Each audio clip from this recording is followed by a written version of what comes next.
Welcome back to Winners and Losers, the show that looks at the highs and the lows around world football. This weekend, Chris Hamill is sat in the hot seat, and the talking point today can only be one man, Maurizio Sarri. Is he the right man for Chelsea right now? Oh, Sarrissimo, what's happened?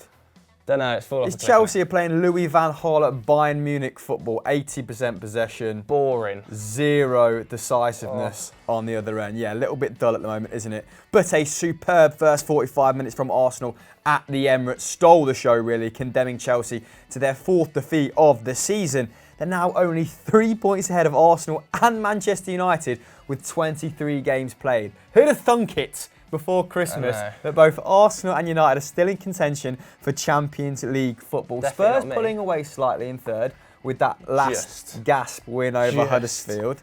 Old Harry, you know, Harry number 2, salvaging the points. But it's looking pretty grim for Chelsea. They've also got to play Manchester City away and Tottenham at home in their next 5 games. More worryingly for the Blues fans, Sarri was publicly lambasting his players, pulling no punches, was he? Yeah. This was Jose Mourinho-esque post-game.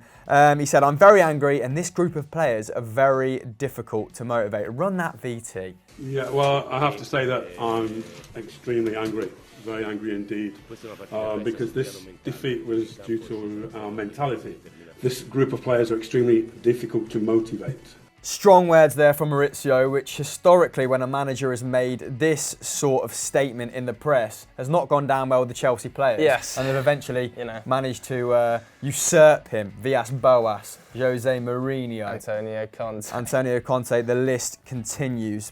But let's have a little chat about who we think he might be referencing there. Now, I've got down Alonso, not been convincing this season. Jorginho, only 15% of his passes are on the opposition's final third. We know his game is deep progressions though, but when he is being man-marked, as he was in this Arsenal game by Aaron Ramsey, who was doing it pretty expertly for the full 90, he needs to switch it up. He needs to become a little bit more elusive. He needs to change his game. It becomes a little bit too pedestrian, and most of his passes are in his half. And then we've got Kovacic, who is yet to complete a Premier League game for Chelsea this season. So just a few little thought starters for you there, but you've had a little read about Chelsea this morning. In your opinion, what is wrong before we revisit the game? I think Maurizio Sarri is what's wrong at the moment with Chelsea. I actually think he's a little bit too stuck to his own ways. I think he's a little bit too stuck to Sarri-ball. Because of all the talk of Sarri-ball, I think it's clear to see results aren't any better at the moment than they were in Conte's last season. You know, they've scored less goals than in Conte's final season. They've conceded more goals at this stage than in Conte's final season on the exact same points. So they might be playing differently, but differently doesn't always equal better. They're not creating good quality chances. They don't have a decent number 9. They're taking speculative shots from everywhere. I think it was against Southampton and Leicester, was it? They had like 16 shots and 17 shots in each of those games and had an XG of less than 1 in both those games. It's just not good enough. You know, it's so boring. And not only is it boring, but your 2 world-class players, I think we can both agree that Kante and Hazard are the 2 world-class players in this Chelsea side right now. Both of them are being misused. They're being played in the wrong role. I don't believe that Kante is an attacking midfielder and can play in the role that Sarri wants him to. But in that Sarri system, the person on the right-hand side is traditionally box-to-box, so he's not just an attacking midfielder. It's just that he's not putting up the same defensive numbers, is he? He doesn't have to, though, and he has been a little bit better going forward. But I do agree, but it's the positions Kante's finding himself in. Even against Arsenal on the weekend, there were times when the ball was being shifted into the box and the only player in the box was Kante. That is not where Kante thrives. That's not where Kante works. If you need to play him, I don't know whether Kante works in that system. It's the same as, does Kovacic work in a Hamsik role? Hamsik, traditionally, a far better goal scorer than Kovacic. Does he work in there? I'm not sure. Hazard, vocally now, 3 times, which I think speaks volumes, by the way, has said, I don't want to play as a 9. Well, on that left-hand side, Kovacic only created 15 chances for Chelsea this season. Does have a couple of assists. XG has him fortunate to have a couple at the moment, which is pretty damning in terms of his attacking impact. So he's been really limited going forward. On the left-hand side, you have Kante, who you're right is natural game isn't arriving late in the box, so maybe he looks a little bit lost in terms of arriving late and contributing on the goal scoring end. But I think bringing Higuain is bold. It's probably necessary at this point, because then Hazard can go back out on the left, then Higuain can go number 9, and Chelsea will create better quality chances with their best creator out wide in his preferred position. But this stance where he's kind of calling out the players is extremely bold. I think that's more risky than bringing in Higuain. I think they're both quite risky. I think calling out players publicly at Chelsea historically has never really worked. I think he's put his neck on the line with the Higuain transfer. The board didn't really want it. The recruitment team didn't really want it. But Sarri said, this is the player I want to carry me forward for the next 6 months. Okay, that is a Sarri decision. Where my issues lie with Maurizio Sarri is that there's no plan B. We are going to play with 70% possession and we're going to try and break you down. We've seen a number of times this season. I think they've scored 8 goals in their last 9 games, and 2 of them came against Forest. A number of times we've seen if a team just sits back, they're happy to let Chelsea have possession in front of them, and then Chelsea do not have the weaponry, particularly in midfield, I feel, to break them down. Well, what sides are doing in the Premier League that they weren't necessarily doing in Serie A is they're not falling for that press trap. They're just letting them have it in their half. And then teams remain much more structured, and Jorginho is finding it much more difficult to work through those kind of 2 banks of 4 maybe that they're playing against, more so than in Italy, especially when he's being man-marked. Now let's go back to the game in hand, because we've still got a fair amount to say on that. And it was the same problems haunting Chelsea at the Emirates that has been in recent memory. So they weren't creating enough high quality chances, had 70% of the ball in the second half and only created 0.3 expected goals. That sums them up this season though, really. Really speculative. Their shot locations are awful. Yeah, in control of the game to an extent, by virtue of being in their own half. I think there's only 9 teams worse than them in the league for shot locations. Yeah, and they didn't test the goalkeeper until the 82nd minute in this game. That was their only shot on target from 13 attempts. Arsenal had the same amount of attempts, testing Kepa 5 times. Now this game was a stark comparison to the home game against Arsenal, where they managed 11 shots on target, which is actually the most of Sarri's reign. So it's kind of this double-header against Arsenal really embodies the sort of season they've had. First half, absolutely electric, or first third even, really struggling around this winter period, aren't they? Yeah, I think it was up to November when they hadn't lost a game, they were flying. I think it was 5 on the bounce they'd won. And then it's just all fallen apart. I feel like teams have worked them out a little bit, and Sarri's just kind of falling by the wayside. And I listened to a lot of fan phone-ins on the weekend, and there's a lot of Chelsea fans want him gone, which I think is maybe a little bit too soon. He hasn't really had a whole summer transfer window, because obviously last year we had the World Cup as well, to imprint himself on it. But there are certainly massive issues in this squad. I look at the left-back situation, I think potentially need another centre-back. They've got to replace Kovacic. They've got to find a striker that's going to be long-term. They've got to find another winger. They've obviously already got Pulisic. There's a lot of issues dogging this Chelsea team, and it doesn't seem like it's going to get any easier. At least Arsenal, who were going into this game, probably underdogs, really. They've not been particularly great, have they? They've only won 1 of their previous 14 against Chelsea, which is just a horrible record, by the way, having failed to beat them in their previous 7 seasons. Unai Emery must be a little bit buzzing, because there was also a lot of pressure on him going into this game. I remember sitting here last week and we were saying, Unai's in a little bit of trouble here. He's got to resolve things quickly, particularly given the fact that he can't sign any players unless they're a loan option. So it looks like Denis Suarez might arrive at some point this window. But other than that, his real stars are still players like Aaron Ramsey, who aren't going to be here in the summer, which would be a little bit of a concern for me. But in this game, we do have to mention Lucas Torreira and Guendouzi and Granit Xhaka. That midfield 3, nice little bit of balance. They worked really well. Torreira and Guendouzi in particular were monstrous. I think Torreira put in 9 tackles, was it? Combined between the 3, 20 tackles and interceptions, and created 3 chances from deep. That is really impressive. There's been a little bit of an issue with the balance in that midfield. Is it going to be Guendouzi and Xhaka? Is it going to be Torreira and Xhaka? Guendouzi and Torreira? It doesn't really work. As a 3, I thought it worked quite nicely on the weekend, and it was propped up as well by Alexandre Lacazette. Such a good finish. The touch was so good as well. The finish was even better. Now scored against all of the top 5 since joining the club. Aubameyang as well, involved in 20 goals in 18 home games. That's 15 goals, 5 assists. Not a bad front pairing. I kind of like the front two with Ramsey in behind, sitting on Jorginho and a midfield three. I think against other teams, it doesn't work quite as well because there wasn't an awful lot of width. Whereas against Chelsea, they could just funnel them wide and go, okay, cross the ball towards Kante in the box. Well, that's where in that diamond formation that's sort of saving Manchester United's season at the moment as well. The fullbacks are so important when you play four at the back. And Hector Bellerin, before he had to come off in the 72nd minute with this knee injury, was imperious in this game. He was brilliant, and he's going to be a sore miss. I'm not sure if they can actually utilise this system without the threat that he provides down that right-hand side. He's out for apparently 9 months. Which is a big blow. Poor guy, especially as, I mean, you look at the options they've got to fill in. Lichtsteiner, just don't think he's got the legs to play that role. Definitely it'd not. Probably be Maitland-Niles potentially in there. But either way, it's a massive loss for Arsenal. They now have Cardiff, City and Huddersfield in the next 3 games in the league. Chelsea in the league have Bournemouth, Huddersfield, City. So some tough games for both sides, but the pressure is starting to mount on Maurizio Sarri. Our first winner comes from White Hart Dane, and the Tinkerman got wing command. Yes, he did. Very good from you, that. Very, very good. Obviously, Tottenham coming out 2-1 winners at Craven Cottage without Harry Kane, who has yet again picked up an injury because they are overworking him. Obviously, replaced by Llorente, who didn't get off to the best start, did he? Bagged an own goal. Didn't, in fact, have the best afternoon at all, really. You know, it's his first start in over a year, I believe.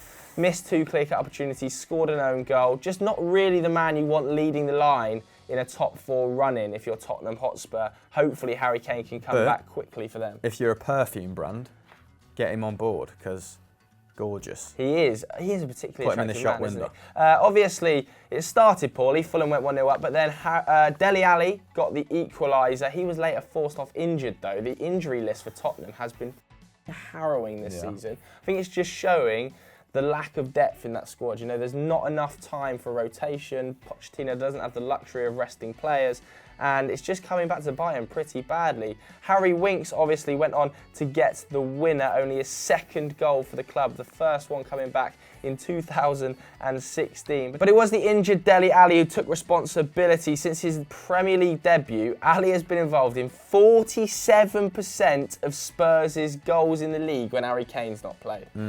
The reliance on these two is crazy. He was replaced, obviously, by Georges-Kevin Nkudu, who I believe has been transfer listed, or they at least wanted to get rid of him at one stage. Well, he was on loan at Burnley at one point. Yeah, so not much Pretty depth. sure Dyche signed him just because his first 2 names are George and Kevin. Yeah, not much depth in this Tottenham team. I think they've got 3 games in 10 days now as well, including that game against Chelsea. So it doesn't get any easier for Poch, and his squad is just being decimated. Yeah. It's a shame. Yeah, I loved Nkudu's tweets after the game as well. Stick those on screen. The man from nowhere coming up with the goods, absolute walnut whip in the dying embers of the game, but crushing for Claudio Ranieri, who sees points escape him at the death yet again. Fulham sit on 14 points, 2nd from bottom, despite that really strong first half performance. Now, across the 90, despite only having 27% possession, they did sort of match Tottenham in terms of chance creation.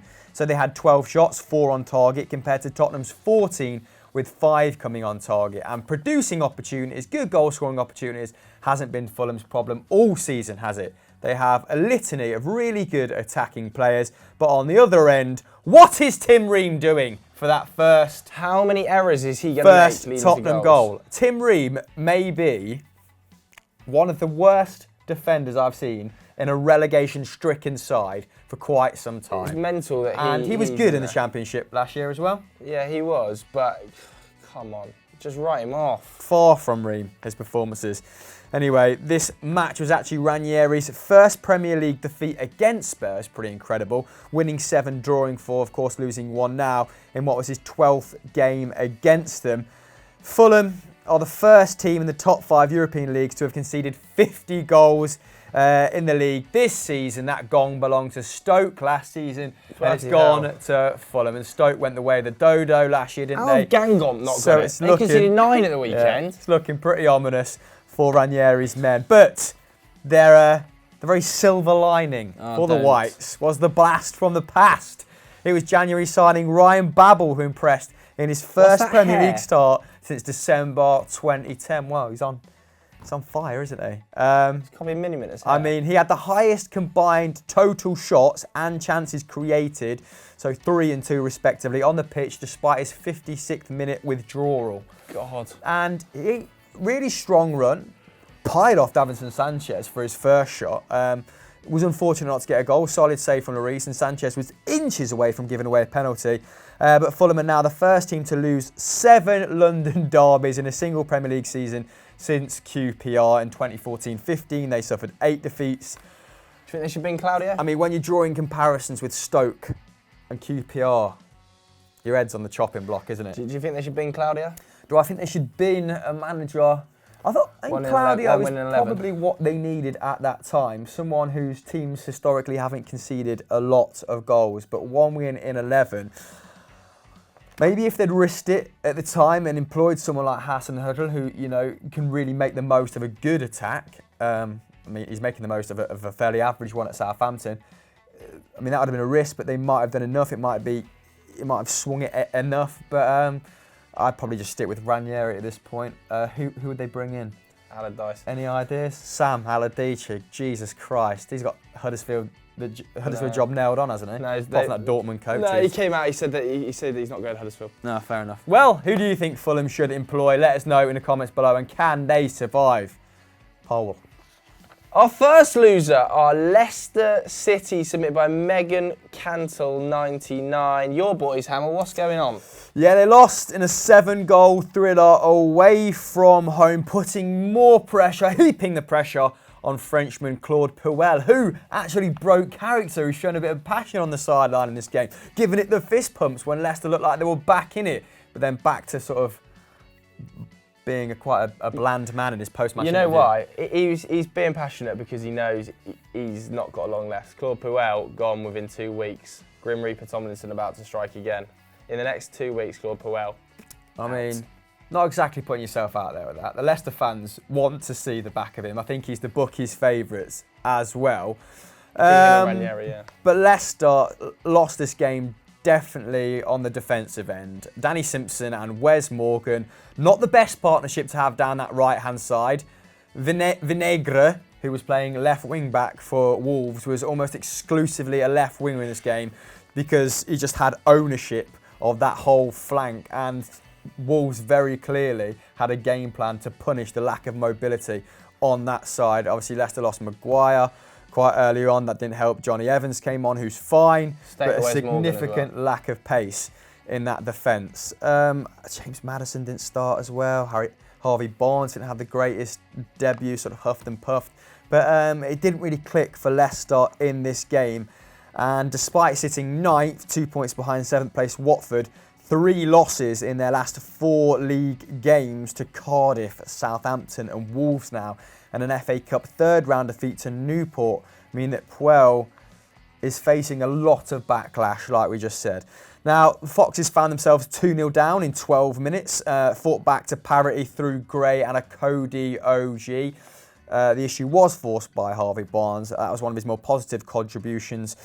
Jota then got his 2nd before Morgan equalised once again with a header, towering header, in between the 2 centre-halves. A great ball in, it's got to be said, fantastic delivery. But Diogo Jota sealed his hat-trick in the 93rd minute and ensured Wolves won all 3 points. That's their 3rd injury time winner in the league this season, and I believe their first top-flight hat-trick for about half a century. Yes. Now, weirdly enough, this was the 2nd consecutive time that Leicester had lost 4-3 at the Molineux in the top flight, with the last game being played back in 2003. So deja vu for those travelling fans to the Black Country. And they're currently making life incredibly difficult for themselves, Leicester. Danny Simpson losing Jota on 4 minutes to allow him to prod home. That was the 15th time this season that Leicester have gone behind in 18-19, a league high. Now, admittedly, I think they've won 12 points from losing positions as well. So not bad at arresting that slump in the game. And Puel has made some okay substitutions at various points. James Maddison had a really positive impact here. Maybe should have started, but hindsight is a wonderful thing. They've now lost 5 of their previous 8 league games after going 6 games unbeaten before that. 4 of those were draws, though. So it's all very uninspired down at the King Power. It's a bit of an odd one for me because Leicester currently 8th in the league, I think. Where are their ambitions? You know, I get that they're out of both cups. They're not playing particularly attractive football, but where are their ambitions above that? I think for Fox's fans, they're fairly reasonable people. Yeah. And they maybe have, Europa League aspirations? So what's that, 6th and 7th? Yeah, I think so, yeah. So, or maybe a cup final, like you've said. The squad's definitely decent enough to sort of finish mid-table and challenge deep into a cup. But it is the brand of football, and they're quite pragmatic. It wasn't the most expansive under Ranieri. Puel was supposed to come in and make us a little bit more possession-based, which he has, but in many ways that possession is very conservative. They're not seeing the benefits from trying a different brand, and in fact I think their current placing is extremely generous considering the run they've been on. I suppose they're seeing teams like Wolves playing really exciting football, maybe have more of a clear transfer policy than Leicester at the minute, whose last few dealings have been a little bit random to say the least. And when you're setting up with sort of 2 defensive midfielders week in, week out, it can become a very hard watch.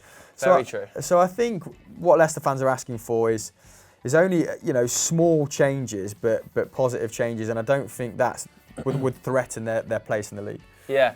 Well, you mentioned there Wolves were the beneficiaries of Leicester's poor form, and Nuno Espirito Santo, a little bit thankful, I think. That's his first win in 2019, and it was a big one as well. You know, I think they were dominated to some extent on the ball. I think Leicester had 55% possession, definitely had more shots than Wolves. But what you would say is Wolves had better shot locations, an XG of 2.2 to 1.3. But this was one of the best games of the season, I think, so far. From low a on quality, high on entertainment. Yeah, really high on entertainment. Ruben Neves, I've got to mention him. Another good game, 5 tackles and interceptions, 3 shots. But the real reason I want to mention him is that ball. Yeah. The through ball, oh my God, the accuracy, the vision, the ability to put it off, absolutely outrageous. It does help when Wes Morgan's got absolute concrete blocks on his feet. But it's such a good ball. It's such good vision. Man of the match though, 22-year-old, still just 22, Diogo Jota.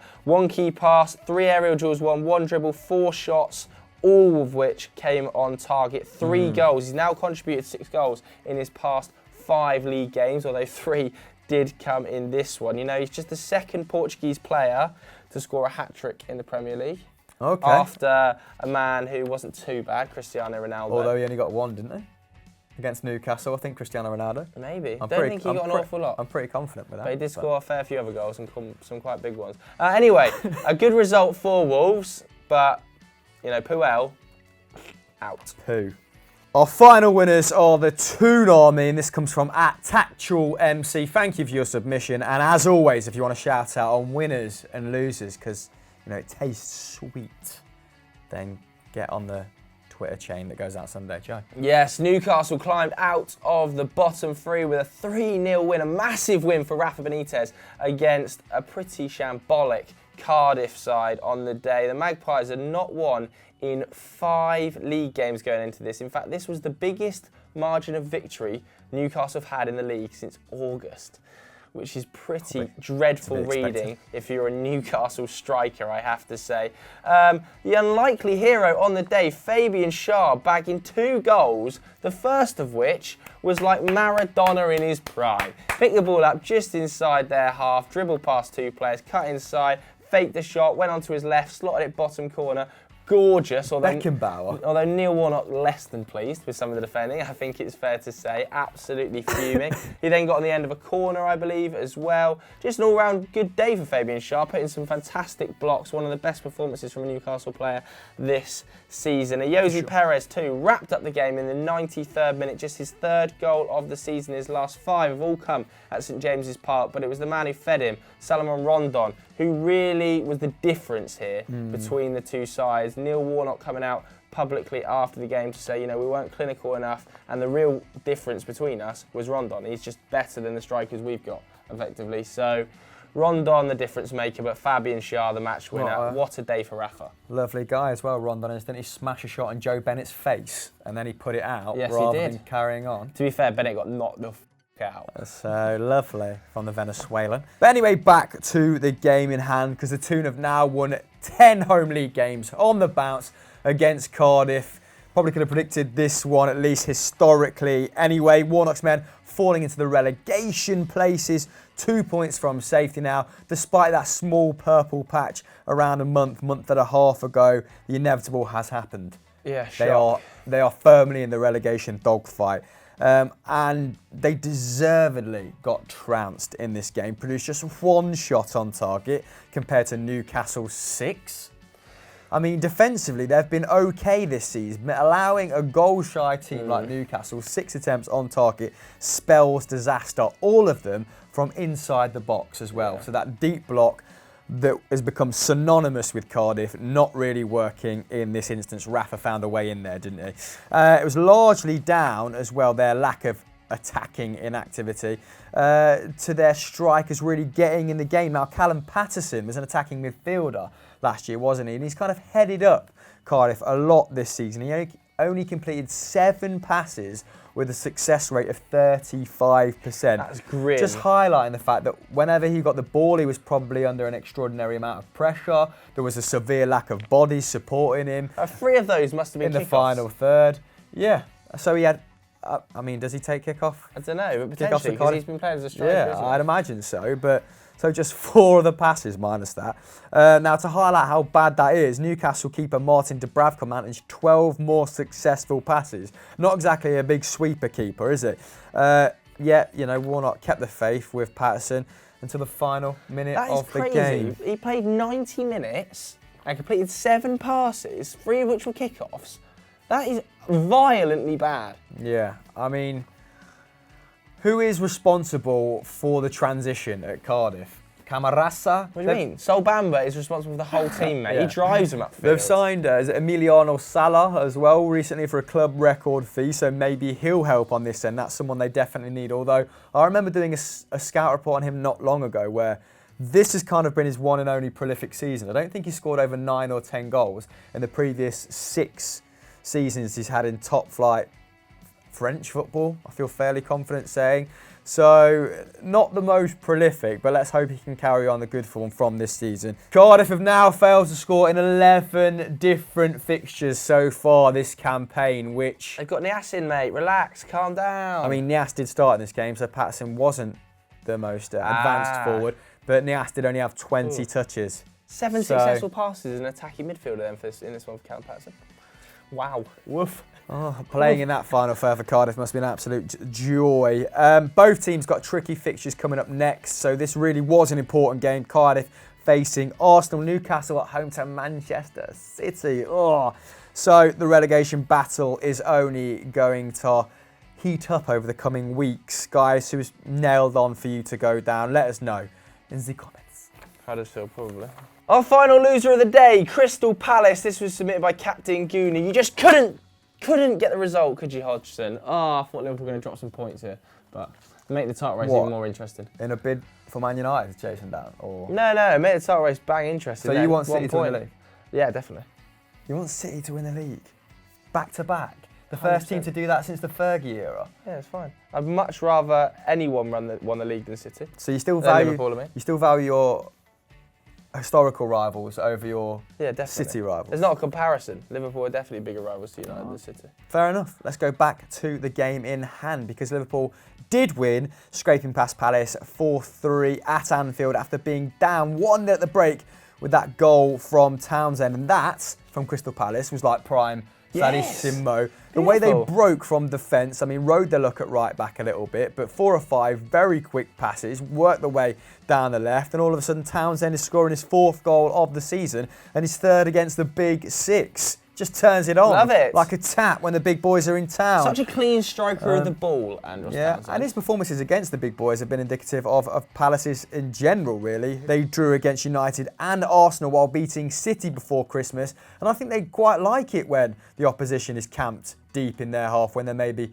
underestimated in regards to their speed on the break. Zaha causing absolute devastation down the left wing for that first goal, putting it across for Townsend.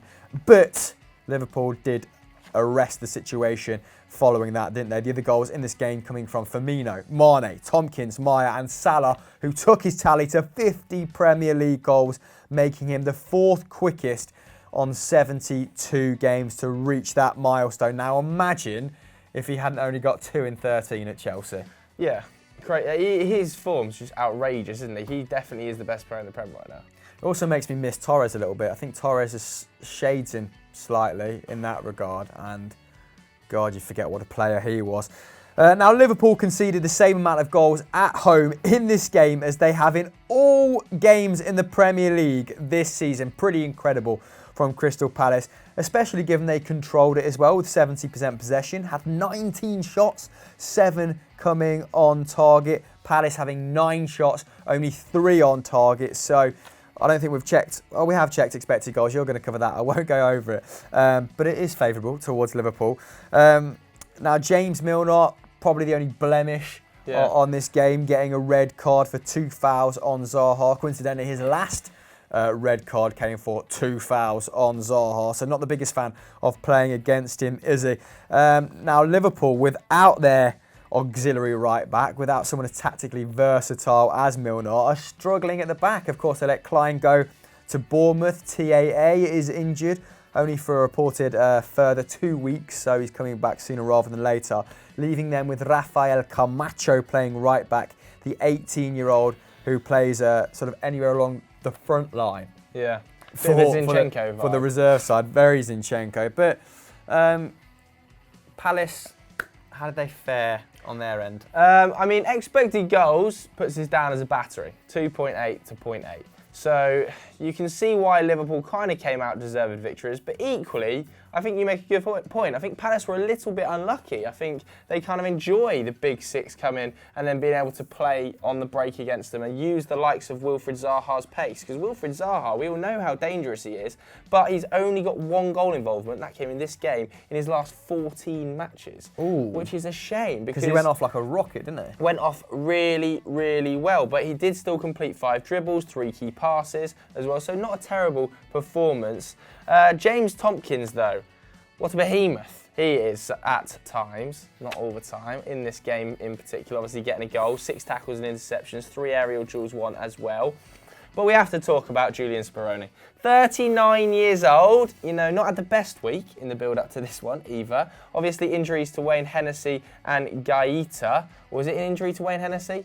Don't know whether it was, obviously, after less after said the about incident. That, the better. But yeah, Speroni stepped up, 39 years old, and it was an absolute honking mess. Of course he was. He's out of practice. He's old enough to be the first team coach. Yeah, I know he is, but that was an absolute mess, that goal to set up Salah. Liverpool's goals in this game were so jammy. You know, that looper for the Salah one was an absolute mess. They've had also, I remember, that let's not forget the old Pickford mistake earlier in the season. It's not their first bit of jammy loopage. Oh, here we go. The Man United fan. You know, with the Liverpool to get rubber the green. Super salty here. But Liverpool, yeah, maintaining their top spot, 4 points clear of Man City, who obviously went and thumped Huddersfield very easily on Sunday. Crystal Palace, 14th, 3 points now, just 3 points off relegation.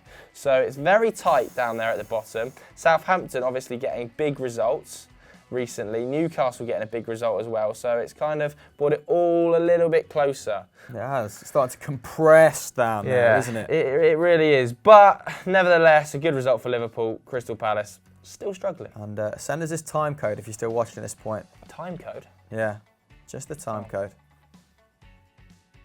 So that's it for this episode of Winners and Losers. Hamill, what else happening? What else? Go and watch We Need to Talk, which went live on Friday. You can watch Stat Wars, the first Super Copper, which is the champion's champion and the league champion facing off against each other. It's me versus McCubbin. And our 3rd edition of the cards went live on FDFC, revealing me as not having a very good standing within the team.